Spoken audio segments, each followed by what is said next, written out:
The Square Ball Podcast. Hello, welcome to the show where we find out what's been said about Leeds United, both by our fans and by the opposition fans. We'll also find out what's been going on in the wider world of propaganda. Show's brought to you by Levi Solicitors. 10% discount can be yours on your legal fees at levisolicitors.co.uk/the Square Ball. Usual three with you. Dan here, Michael, and Moscow White as well, returning to the fold. After his crippling sniffle. Yes, exactly what it was. Still a bit. I won't make any. We're not going to get noises. We're not going to get a Bamford, are you? Where you start now and then in a few minutes you're going to have to pull up and leave. Yeah, and with 4 stages, 4 movements will just tear my feet apart, and then I'll be in tears. Who's going to hug me? It's a show of two halves, is this one. We get our feedback from our TSB Plus members about the match ball, what they picked out from the game itself and from the match ball. One of the main criticisms, actually, was that we were a little bit too pessimistic on the match ball. So, as a consequence of receiving this feedback, I went back and watched most of the game yesterday. I watched the entirety of the second half, and I don't know what we were worried about. They were shite, so I apologise if we were a bit pessimistic. I don't think we were pessimistic. I don't think that's the right word. I think I'm really, really jaded from this season. I'm just exhausted from it, and I think because it felt like everything was on the line for us to win, just felt like a huge relief. I don't feel capable of feeling joy anymore.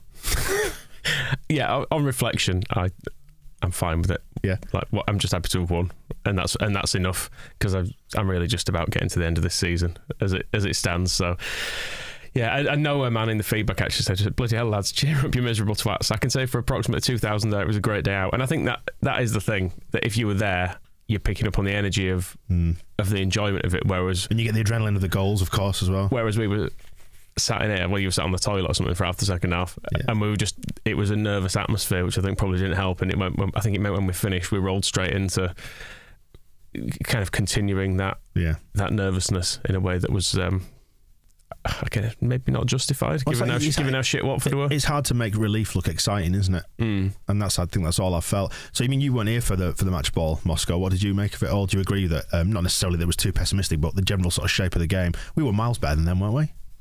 Not miles better, but I mean, we won 3-0, and I was delighted. And 2 really good goals, one that was really funny. Watford had a couple of chances, but they weren't massively bothering us, and we scored at the right times halfway through the first half.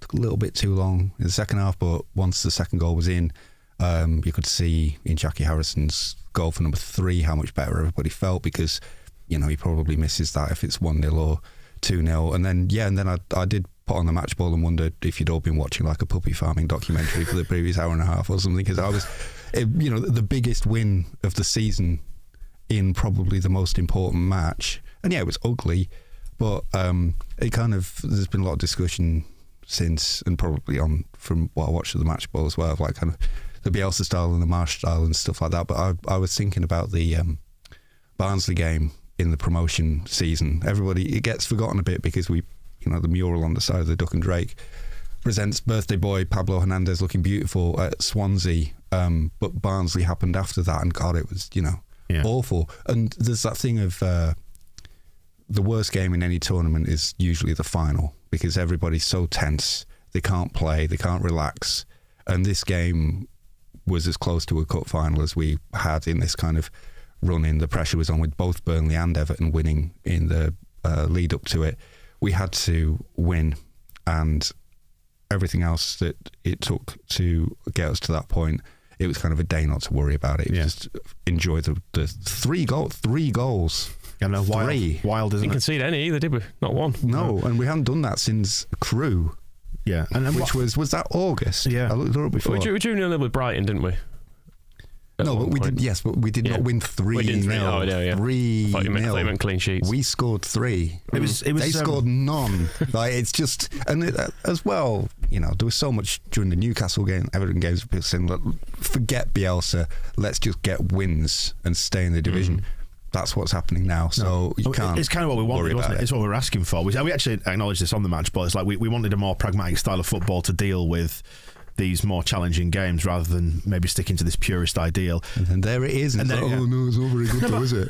I just think it's hard to appreciate, and it's hard to love a team giving away possession so often. However, having watched it back, I understand why we approach the games like we did, and I understand why people at times were just booting it away from our defence, because it's not pretty, but it works, it's effective, and you're giving it to a team who, on reflection, were terrible. They really were bad. Watching it back, I was like, yeah, we are head and shoulders better than this team. But you don't know that at the start of the game, do you? But I think the other thing is, when there's three of us in the room, we're kind of feeding off of each other's kind of nerves. So when you're in an away end, as you were saying there, like, and getting the feedback from people and seeing it on like Wacko and stuff, like, people had a great time. And I've watched the away end as part of the watching the game again yesterday. It looked brilliant, and I would have enjoyed being there. And when you're there, like you say, you feed off it, and you've got no choice but to watch the game and just absorb the ebb and the flow of it. Whereas I think it's a different experience watching it on the telly. Yeah, it is. I think if we'd have gone straight out of Ellen Road from that exact same game, the atmosphere would have been quite different. It was it was an odd kind of relief. The Barnsley game is probably a fair comparison for it, because it was just like, even though it was comfortable, it didn't feel comfortable for quite a lot of the game. It felt like we weren't hanging on because they were so terrible. There was basically the Sarr chance, wasn't there, when he got through, and truthfully, it was absolutely nowhere near. Like, it was an awful shot from an awful team. Their biggest chance on the XG ratings is the corner right at the start of the first half, where Meslier basically punches it off his head at the front post, which didn't particularly Was that the handball incident, that one? Where there's an offside and a handball, and it all got a bit messy in there? No. It's just a corner to the front post, and Meslier punches it off of so-and-so's head, and it goes wide. And it didn't really register as a big problem. And that's, we kept giving them free kicks in stupid places, and you can imagine Bob trying to, like, revive his Twitter account to have a go at all of them and not just click for giving daft free kicks away, but there was never really a risk from it, and it was. Mind you, that Kujko one where they came really close wasn't even a free kick. So do we just blame the ref rather than? And you're going to get all those in. Teams, even if they are terrible as Watford are, will have chances, and like Norwich can beat Burnley, things can happen. But we got the first goal at the right time because we'd started well, and then the second 10 minutes of the game was letting Watford do too much, but then Rafinha scoring. Once we were ahead, I wasn't really worried about anything. Tom on the feedback saying it was nice to watch the last 15 to 20 minutes of a Leeds game knowing that we'd won. First time in a long time that's happened. And that's a relief from my point of view, And you can probably see the difference as well. I mean, Roy Hodgson put it really well in his post-match press conference, where he said, I can't train confidence into the players. Only winning will make you confident. And if you compare Greenwood's pass to Rodrigo, that Rodrigo ended up scoring from, and he did a few of those, and it's kind of the thing that Greenwood did really well, that Marsh is saying that he's adapted and he's learned all the ideas, is whenever Greenwood got the ball, he just banged it through the middle and didn't worry about whether it was a pinpoint pass or not. It's just like, right, Rodrigo, go and chase that. But then when it was the pass to Harrison, perfectly played out wide to his feet, and then Harrison, again, how many times do we see him just he'll lay it off, or he'll put a cross in and he'll go, oh, that didn't really work out. But 2-0 up, last 5 minutes, Watford are awful, we're winning the game, whatever happens, no pressure, and you couldn't hit that ball any sweeter. It's a beautiful goal, just struck so nice. The fact that not even top corner, but just low corner, I think off the ground. Yeah, the camera was behind it as well. We enjoyed that, didn't we? That aspect of the camera being behind it. I really enjoyed the comment that Andre from Sydney says here in the feedback, says, can't believe the misery associated with the 3-0 win. All we've been asking for all season is a comfortable win. Watford almost never looked like scoring, and when they looked like scoring, they looked even less like scoring. I miss Bielsa too, and all would prefer he was still here, but a win's a win in a crucial game, take it. I think that was never in doubt at all. At no point did I feel miserable. I just feel really, really tired. Yeah, I mean, we did give the ball away a lot. It was the lowest pass completion of the whole season, which you would normally associate with being pressed, that you would lose the ball, whereas Watford weren't particularly good at that. So it felt like we handed possession back when we didn't need to an awful lot. But then equally, you look at the midfield, and we've still got Koch in there who is not a midfielder, and I would suspect that at the start of next season we'll probably see Click replaced as well. He'll probably be on the bench. It'll end up being Phillips and a new signing in there. Yeah. So the shape of the game and the outballs that the defence have will be completely different in future, and it was good enough, wasn't it? There was another stat, sorry, I was just going to say there's another stat just while it's front of mind, and it was something along the lines of, that was the Premier League game, the highest number of individual actions, I think it was something like that, all season in any game.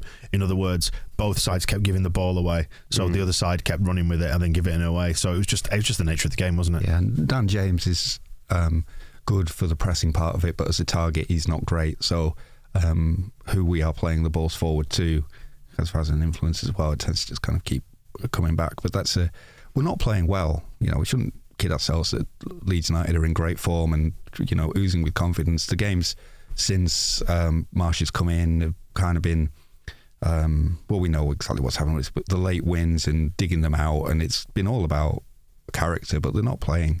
Hodgson's words really seem very sensible. They're not playing with they've not suddenly been instilled with this great amount of confidence, which means we are knocking teams over on this great stride up the table towards safety.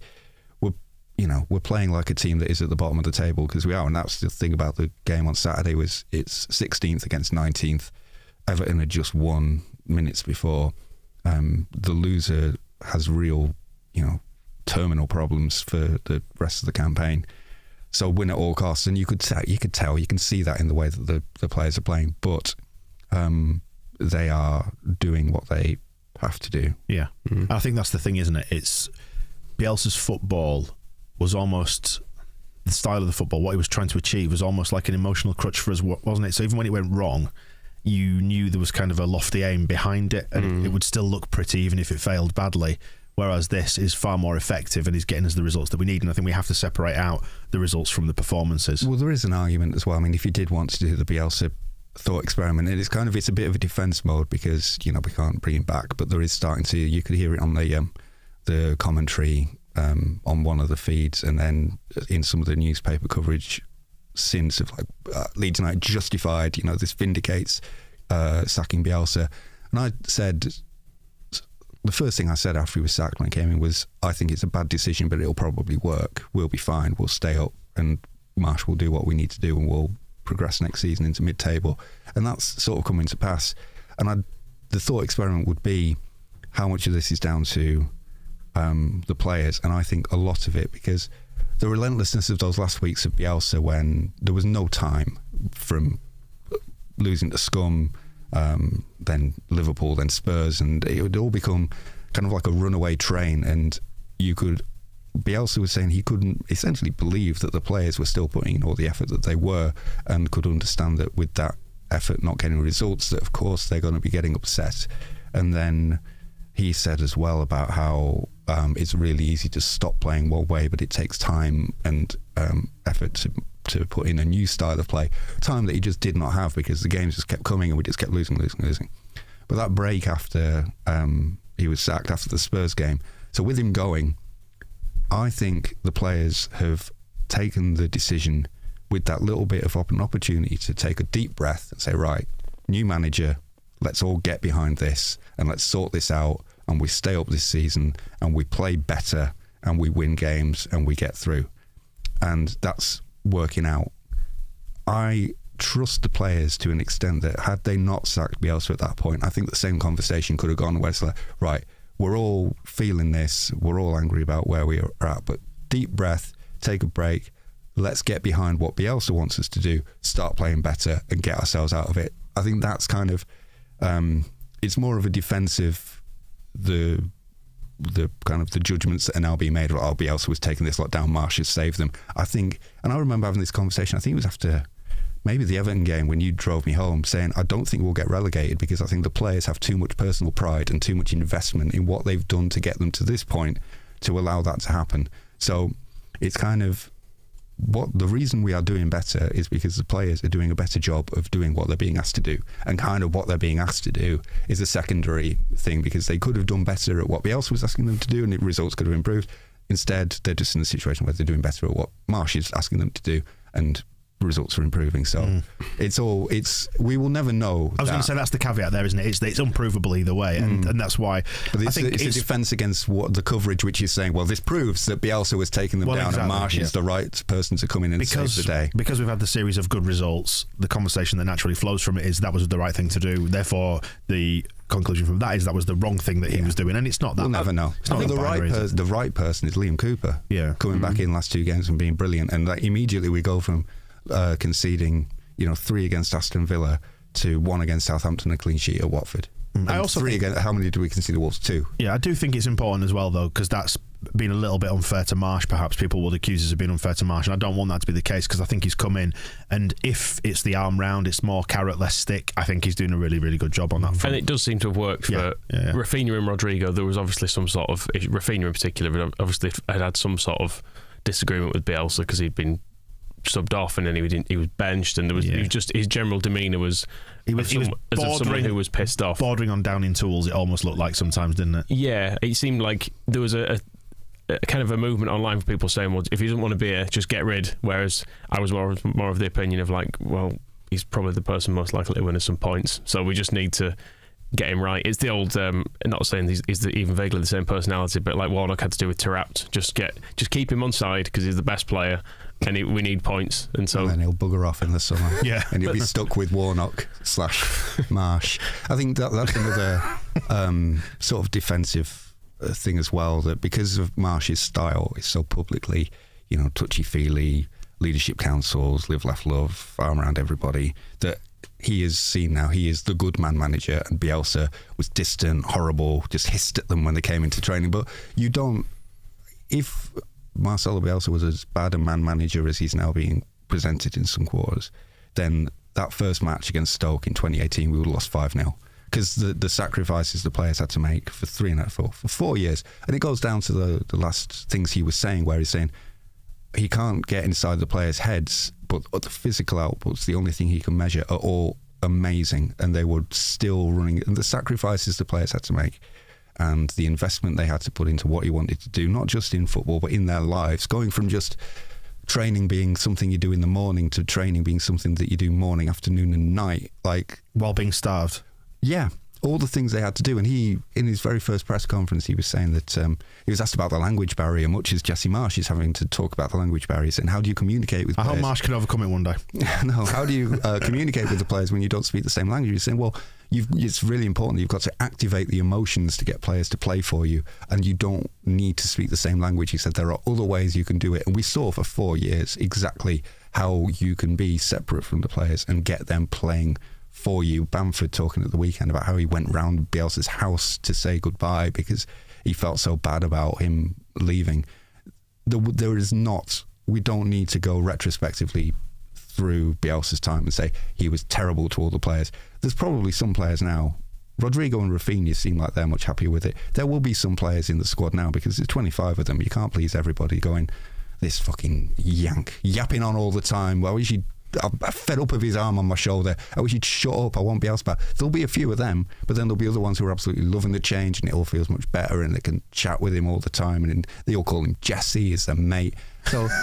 So you will never get that change, but it seems to be working for Rafinha and Rodrigo. Who knows whether there'll be some grumpy sods in the background and just me off. Just a change as well. It doesn't. If we have Marsh for a few years, the next person comes in might have a man management style more like Bielsa's, and maybe that'll work for a while. You look at the Premier League. People don't stay in jobs for 3 years, do they? Generally speaking, most people, there's a churn around that mark, or often a lot sooner. So I think Marsh has had he's obviously had a good start, and he needs some credit for it.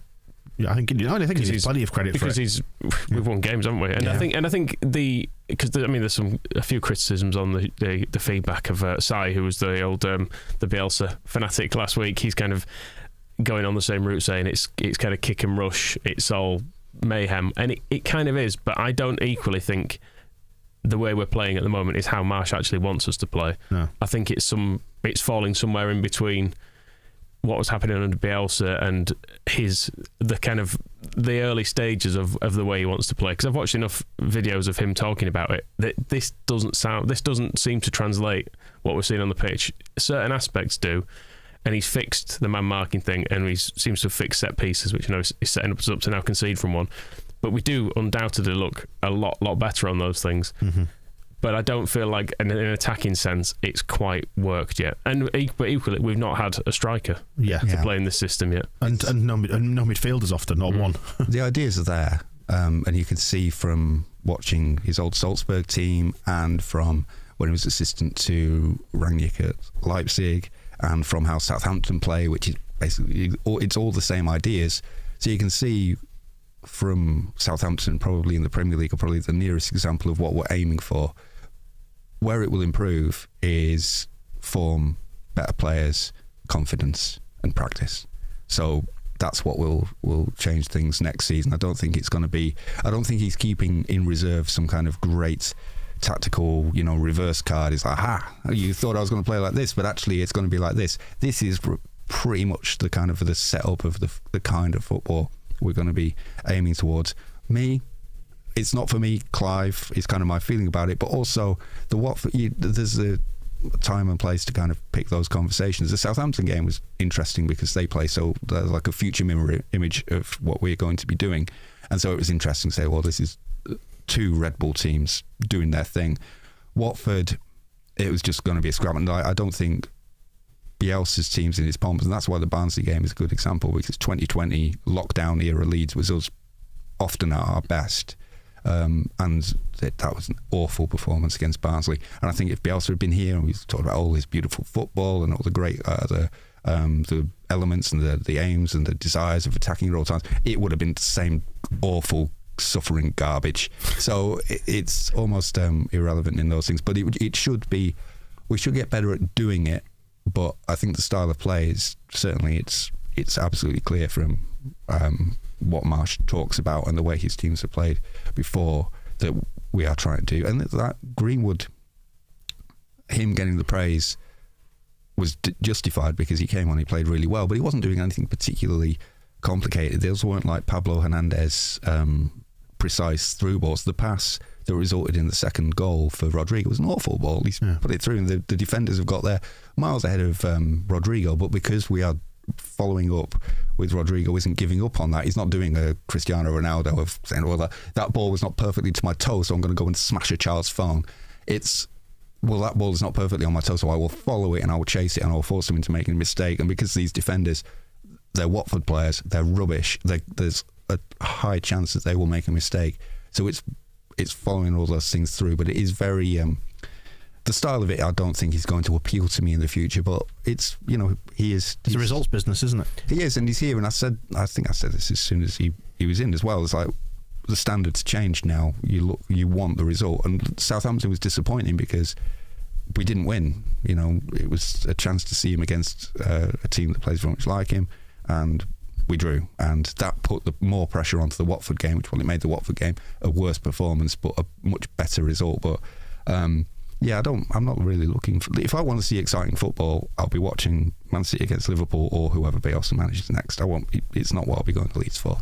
I think it will get better. Football. Yes, it will. I don't think this is it. I don't think this is what we're going. I don't think we're going to have full season of this. We'll have better players doing it, and they will do it better. Yeah, and more confident players doing it, and so that's why Jackie Harrison scoring the third goal is the big thing. He would have missed that in the first half. He'll score it in the second half because we're 2-0 up. If we start next season and we start winning games and we get momentum, we score more goals, we play better. It's the big thing that will change. Is we'll just get better at doing it. But it's as a principle, it's not going to. We're not suddenly going to start. Breaking out the triangles. I don't know. I think you might be being slightly unfair because I think we have seen some nice passing movements like in recent weeks. On occasion, the punts forward start probably as a safety mechanism. Take no risks. But even against Southampton, I thought we played some really neat stuff. Like, albeit in central areas, I thought we played some really neat stuff. Like those little interchanges between Rafinha and Rodrigo are really nice. And his Salzburg teams weren't bad to watch either. Like you don't find any reports of people saying like, this is Sam Allardyce basic football. Like they absolutely, and admittedly because there are big financial differences there with the rest of the Austrian league, but they pissed the league. It was like they were a very good side, and it's hard. It's like any system, isn't it? With better players in it, and when you're winning. Yeah, when you win games, no one truthfully cares all that much. That's why I was surprised on the match ball. I was expecting that kind of just gleeful with the result. Instead, it was going down like, I can't put up with this next season. I was like, we'll be fine next season.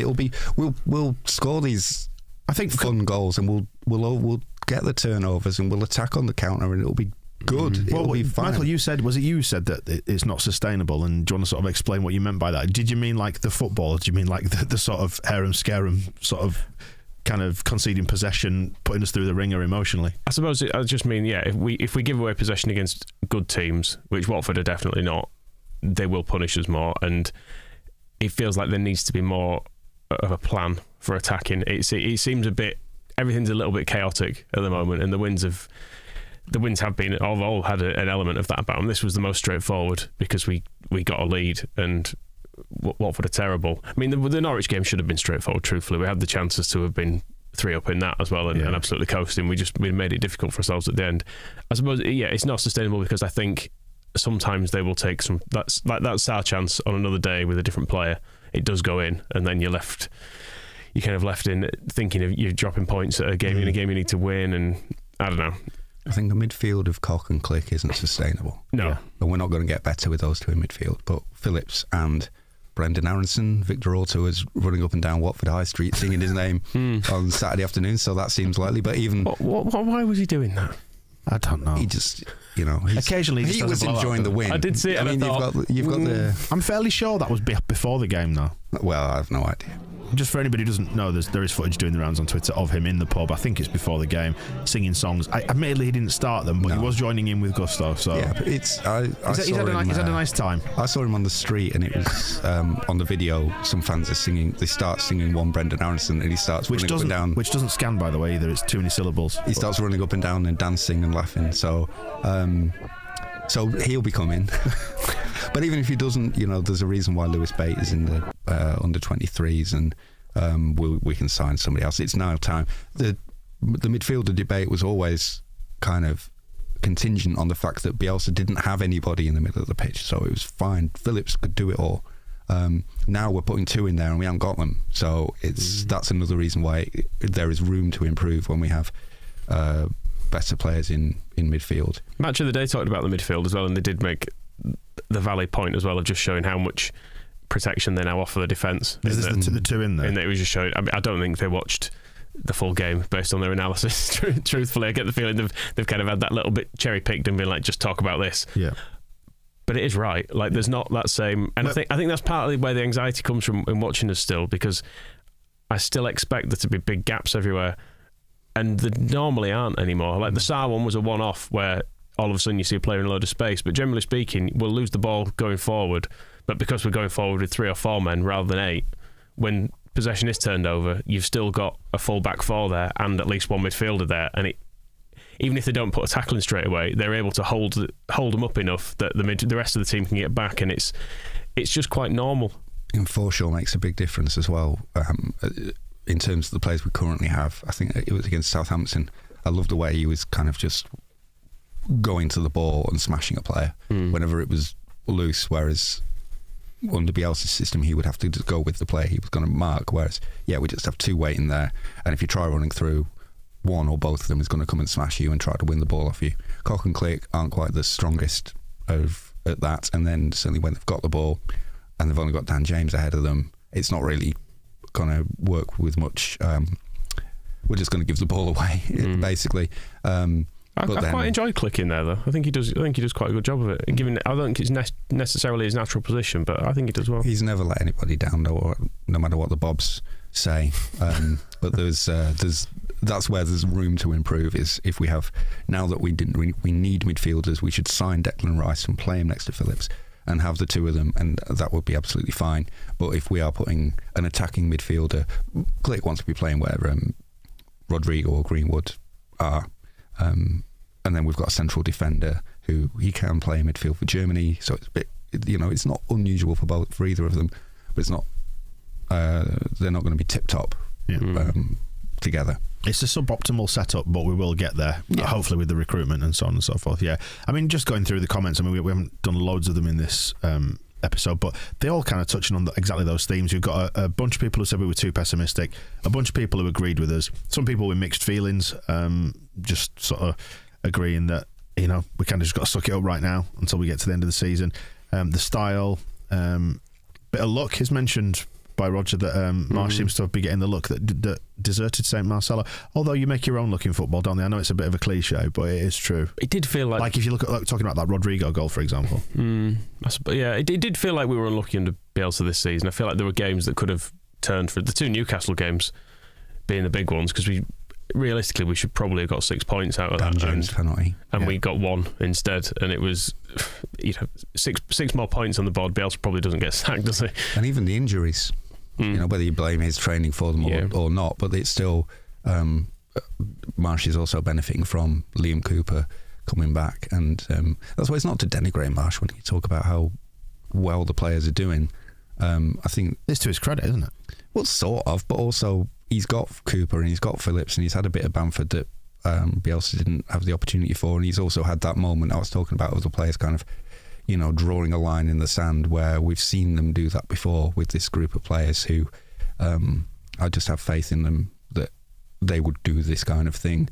Whoever, you know, if there was a dog in the dugout, I think Cooper and Ayling would probably go, look lads, none of us want to be managed by a Labrador, but we want to stay in the Premier League. We've been here for years. We used to be managed by David Hockaday when we turned up. Let's fucking screw this down and sort it out, and it doesn't matter what barks are coming from the touchline. We take charge of this and we do it, and whatever the dog is asking us to do, we just have to trust the dog and we will do it. And so it's asking for walkies. If it's Bielsa, if it's Marsh, it needs the players then. And it's like, you know, Scum have got Rangnick, who is, you know, he set the template at Salzburg and Leipzig and put this style of football in play. They're not doing it. They're not listening to a word he says. They're going out on the pitch going, I'm not fucking doing that. You're an idiot. Whereas our players, because they're good people, are taking whoever is in the dugout and doing their best to do it. And I think whoever was there for the deep breath moment, the line in the sand moment of like, we need to,